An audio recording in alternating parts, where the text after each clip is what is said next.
Fala galera, tudo bem com vocês? Sejam bem-vindos de volta ao canal do Gerando Alfa. Eu sou o Lucas Schneider e hoje, pessoal, vou falar sobre um fundo que chamou muito a minha atenção quando eu comecei a analisar ele. Ele foi um fundo muito pedido no Instagram também e por isso eu estou aqui fazendo uma análise completa para vocês. Vou disponibilizar também um relatório lá na nossa área de conteúdos, um relatório 100% gratuito com tudo que eu acho que é importante você saber sobre esse fundo antes de tomar sua decisão de investimento, tá certo? É o BTLG11, o fundo de logística do BTG, um fundo que era da antiga TRX, né?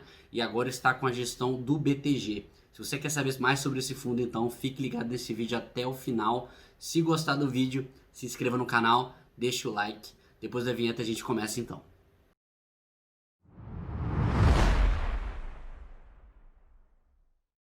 Bom, pessoal, vamos lá. Vamos destrinchar cada aspecto que eu acho que é importante vocês saberem sobre o BTLG11, tá? Então, eu coloquei aqui nesse relatório tudo bem resumidinho, explicando um pouco o que é cada aspecto para que vocês entendam da melhor forma possível e tomem uma decisão de investimento, tá? Primeiramente, eu queria falar que eu estou muito feliz de finalmente ter tempo para produzir esse tipo de conteúdo aqui para vocês. É uma coisa que eu gosto de gravar para o YouTube, mas eu não consigo a recorrência necessária exatamente por conta do trabalho. Eu fico muito envolvido com o trabalho e acabo não tendo tempo de gravar aqui para vocês. Mas vamos para o que interessa então. Análise completa do BTLG11. Esse relatório ele vai estar aqui na descrição do vídeo. Então depois que você assistir o vídeo, você pode clicar lá e ler o relatório, ver alguma informação que você não conseguiu entender diretamente lá na nossa área de conteúdos do Gerando Alfa, tá bom? Indo aqui então para o disclaimer, né? Lembrando que esse relatório não é uma recomendação de investimento, é simplesmente educativo, né?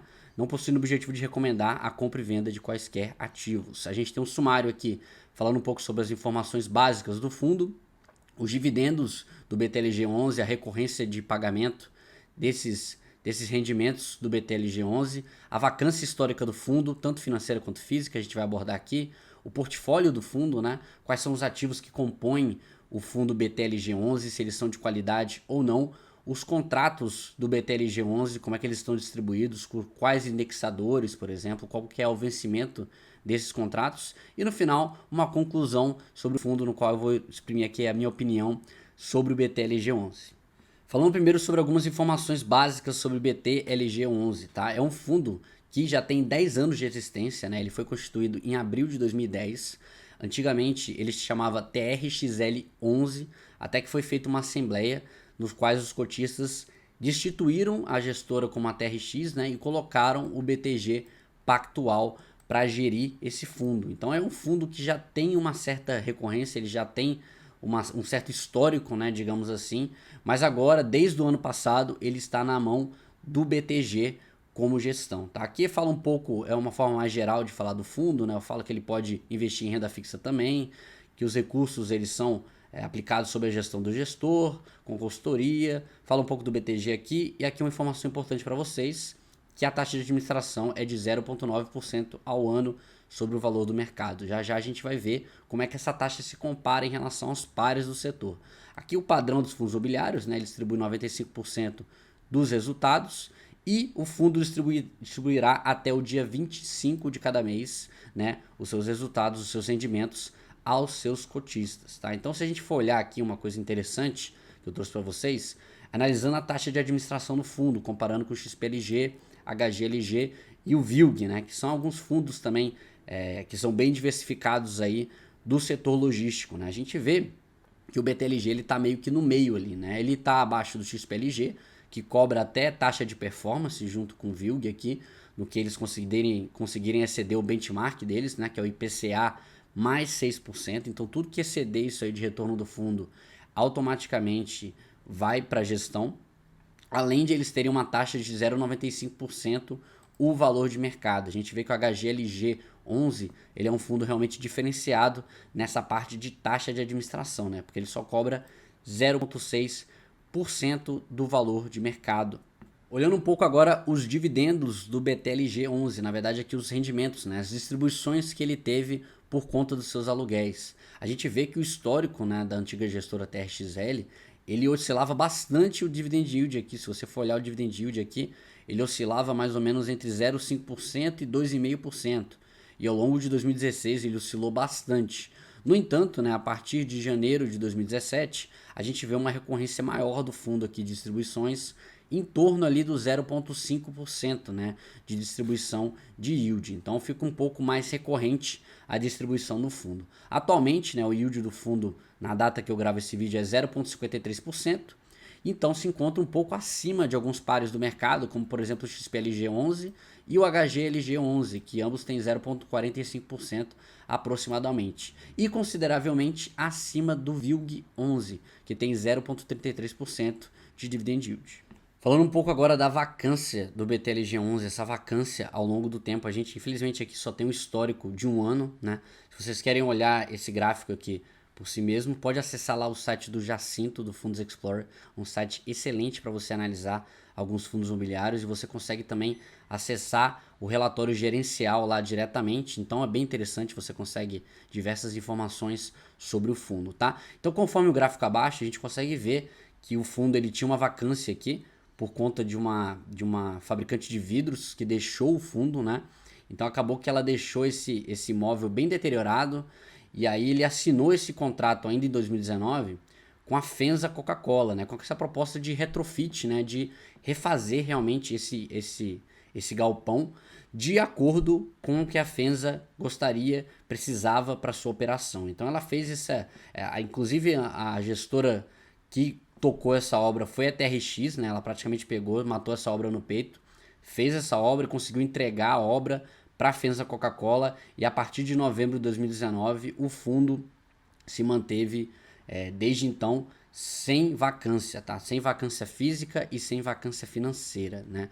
Então realmente o fundo ele se mantém 100% locado desde novembro do ano passado. Outro imóvel que sofreu grande alteração foi o imóvel de Navegantes também, foi deixado pela Magazine Luiza. Hoje em dia esse imóvel ele é um supermercado, mudando completamente esse foco de locação do imóvel, né? Então antigamente ele era um imóvel focado em logística, e hoje ele está alocado para o varejo. Então teve essas duas alterações aí do portfólio do BTLG11 que acabaram alterando a vacância dele.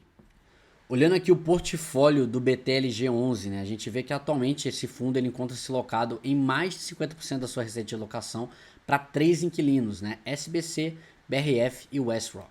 Então com essa proposta de nova emissão que vai ser feita agora em novembro, e a nova aquisição que ele está planejando fazer, que é o imóvel de Jundiaí, esse fundo ele está buscando se diversificar e tornar-se menos dependente desses 3 ativos que eu falei acima, né.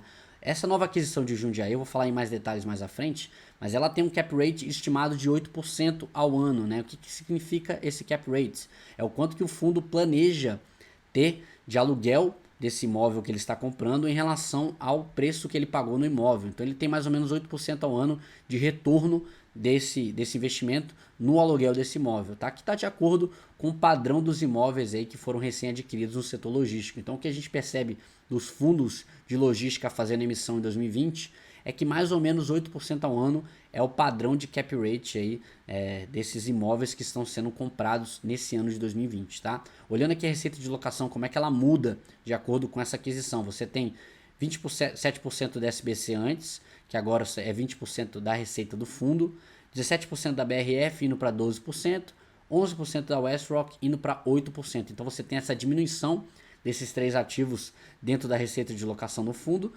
para o imóvel de Jundiaí entrar com 25%, um quarto da receita do fundo virá desse imóvel de Jundiaí. Então é uma aquisição muito relevante para o fundo e que adiciona muita qualidade também para esse portfólio aqui do BTLG. Com essa aquisição, o fundo ele terá 90% da sua área bruta locável em imóveis a mais, né? E com alta concentração no estado de São Paulo, visto que 84% da sua receita estará no estado de São Paulo, na sua receita locável, e 86% da sua área bruta locável também está no estado de São Paulo, né? Então isso é uma característica bem interessante desse fundo aqui, o foco realmente em São Paulo ali, que pode ser algo positivo para o setor no qual ele está inserido, né? Visto que grande parte da logística do Brasil ela acaba se concentrando ali no estado de São Paulo.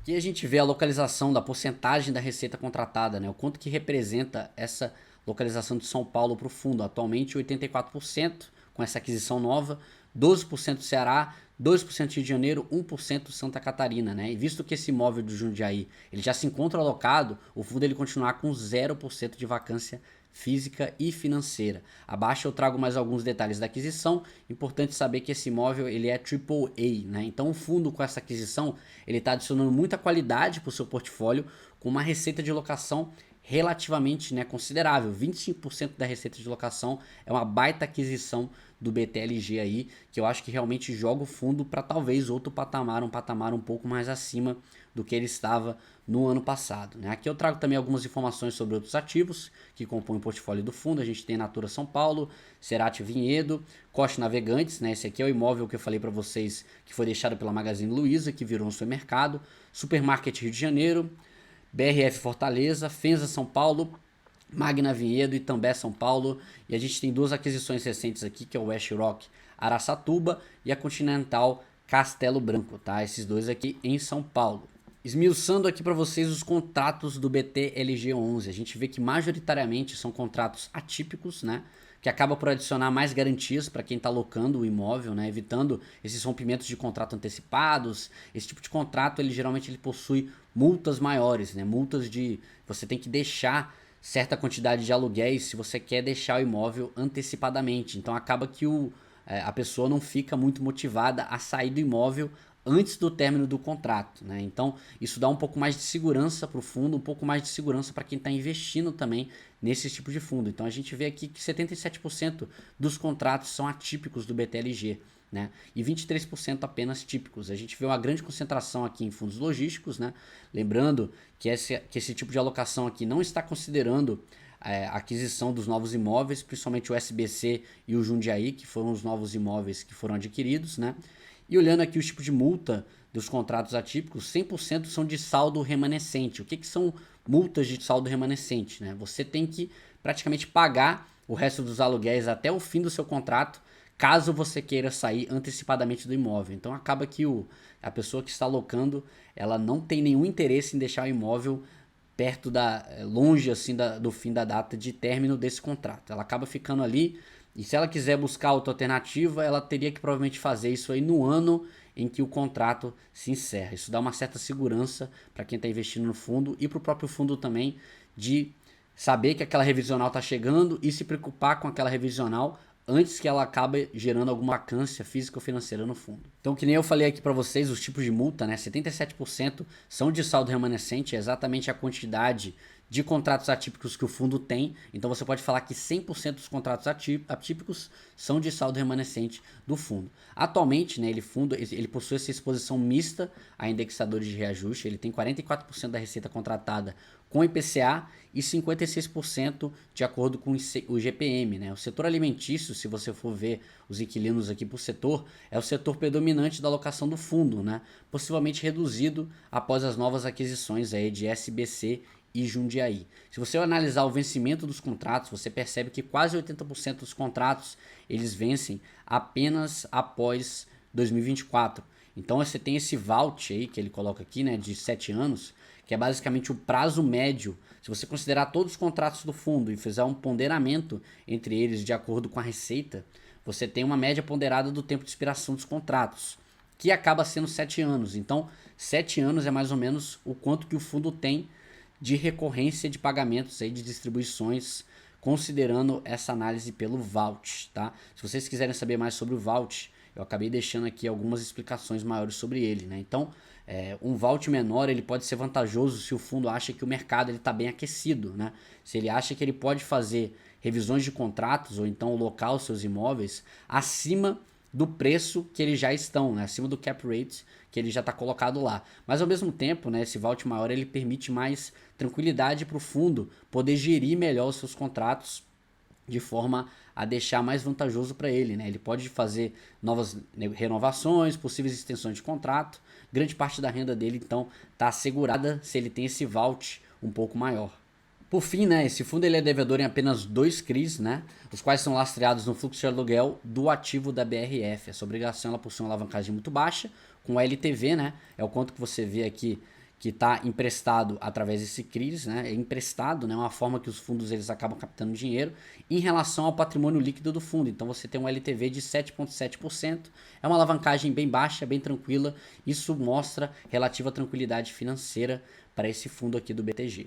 Fazendo uma conclusão aqui sobre o fundo então, eu confesso que eu fiquei bastante impressionado, né, com a qualidade do fundo, principalmente os imóveis que estão entrando agora, os novos imóveis que estão sendo adquiridos pelo BTG. Realmente o que a gente percebe é que a TRX ela tinha muitos problemas no fundo para resolver, ela conseguiu resolver esses problemas, mas acabou que os cotistas talvez tenham ficado cansados da gestora e pediram a troca para o BTG. Então o BTG ele pegou um fundo muito mais redondo para conseguir fazer aquisições e levar esse fundo realmente a outro patamar, aproveitando também o setor logístico aí que está em alta, né? Então, grande parte dessa ascensão do fundo, se ele for chegar a ser comparado com grandes fundos aí de logística, como a gente tem o ALZR, o HGLG, o XPLG, para ele chegar nesse patamar aí, que eu acho que são os melhores fundos de logística que a gente tem no mercado, ele precisará que a gestão do BTG ele continue atuando dessa forma no fundo, né? Comprando imóveis de qualidade, como a gente vê que é a aquisição de Jundiaí. Eu acho que foi uma aquisição muito boa, num cap rate muito bom, um imóvel de muita qualidade, né, que tende a gerar muito valor aí e muitos rendimentos para quem for cotista do fundo, né? Na final das contas, né, essa proposta desse fundo aqui, que é um fundo ainda que está se consolidando, ela é mais um investimento que é uma questão de perfil da pessoa. Então, quem gosta de fundos mais consolidados, talvez prefira o HGLG ou o XPLG11. Eu acho que o BTLG11 ele pode ser considerado como o XPLG11 de 2019, né? Que era um fundo ali que estava fazendo bastante aquisições, aumentando muito o seu portfólio, melhorando muito a qualidade do seu portfólio. Então eu vejo o BTLG meio que nessa ascensão aí, construindo um portfólio muito interessante, né? Mas é uma questão de perfil, né? E isso encontra-se inteiramente na sua mão aí para você decidir se o BTLG é o fundo para você. Aqui eu apresento apenas as informações para que você tome esse tipo de decisão de investimento. Se você gostou bastante do vídeo, não esqueça, deixe seu like aqui embaixo, se inscreva no canal, isso é muito importante para mim, e acesse gratuitamente o nosso conteúdo aqui embaixo, que eu fiz para vocês esse relatório aqui com muito carinho. Tá lá no site do Girando Alfa, na aba de conteúdos, e o link está aqui embaixo para vocês acessarem. Um abraço para vocês, bons investimentos a todos então.